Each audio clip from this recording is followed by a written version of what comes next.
नमस्कार। अभी हम हैं रामलीला मैदान में और यहाँ एक प्रोटेस्ट चल रहा है जिसमें भारी संख्या में लोग पहुंचे हैं ओल्ड पेंशन स्कीम की बहाली का। अभी हमारे साथ कुछ लोग हैं, उनसे जानने की कोशिश करेंगे वो कहाँ से हैं, क्या मांग है आपकी। हम नगर निगम गुड़गांव के कर्मचारी हैं।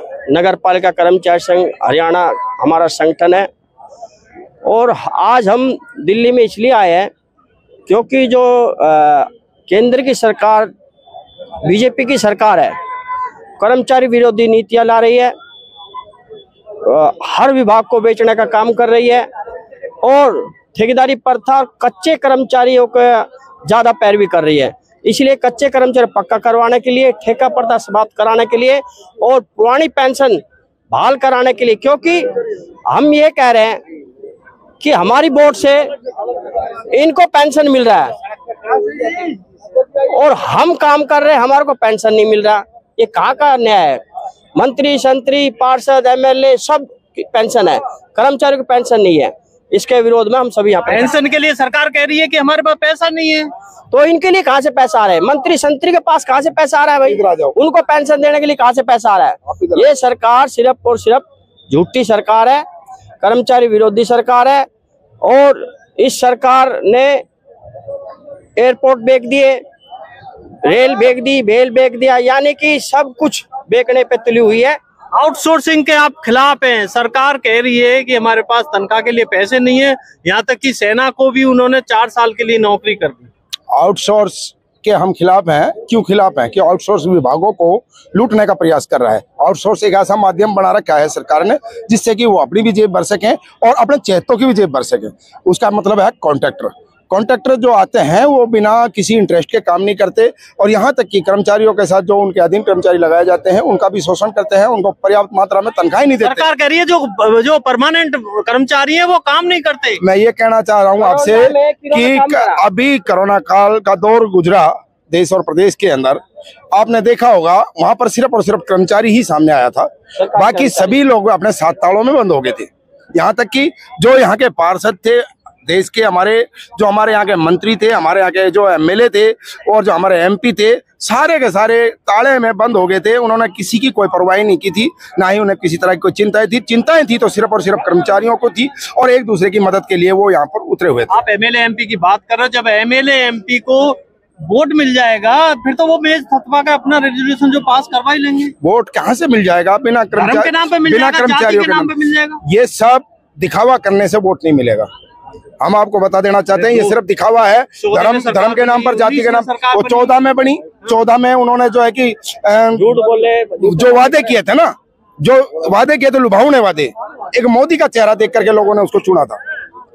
19 में चुनाव हुआ, आपने देखा होगा गठबंधन से ही जो है कि सरकारें बनी है राज्यों के अंदर, और अब 24 में जो चुनाव होगा उसमें कोई गठबंधन नहीं होगा। केंद्र सरकार का समापन होना अति आवश्यक हो गया है देश और प्रदेश के लिए, क्योंकि अगर देश के अंदर 1 लाख करोड़ रुपए माफ कर दिया है, लेकिन कर्मचारियों को बुढ़ापे के लिए पेंशन देने के लिए मैं कहता रहा हूँ आपसे, ये सिर्फ और सिर्फ जो इनके चहेते लोग हैं ना, जो यहाँ के पूंजीपति लोग हैं, उनको पूंजीपति और रईस बनाने के लिए ये सरकार बनाई गई है। सिर्फ इस सरकार का जो लक्ष्य है वो सिर्फ पूंजीपतियों को बढ़ावा देने का लक्ष्य है। गरीबी की तरफ कोई उनका सोच नहीं है, ना ही उनका कोई कदम है।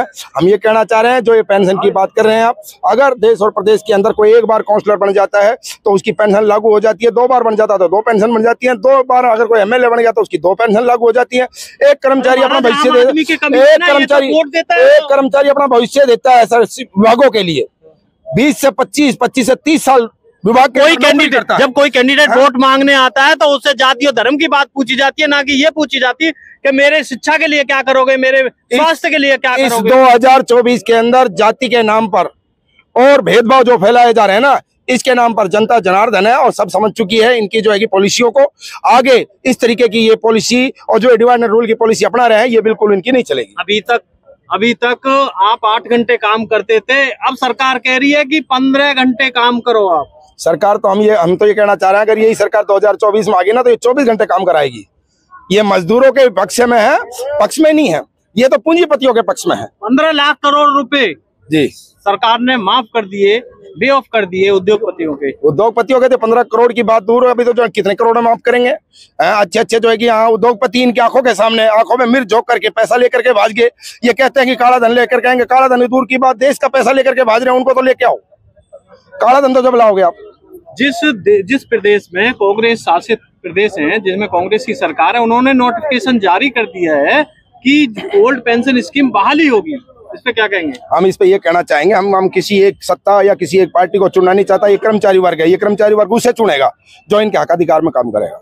इनका मैनिफेस्टो पड़ेगा, जो भी पार्टी होगी उसका मैनिफेस्टो में अगर हमारा अधिकार में, हमारे कर्मचारी हित में कोई अच्छी बातें लिखी होंगी तो उनको हम चुनेंगे। जो आउटसोर्सिंग को खत्म करेगा, ओल्ड पेंशन स्कीम को बहाली करेगा, कर्मचारियों की टोटल जो समस्याएं हैं उन समस्याओं को लेकर के जो भी सत्ता में पार्टी आएगी, जो गंभीरता से जो इन कर्मचारियों को लेगी, वही सत्ता में उसी सत्ता में उसी को लाया जाएगा।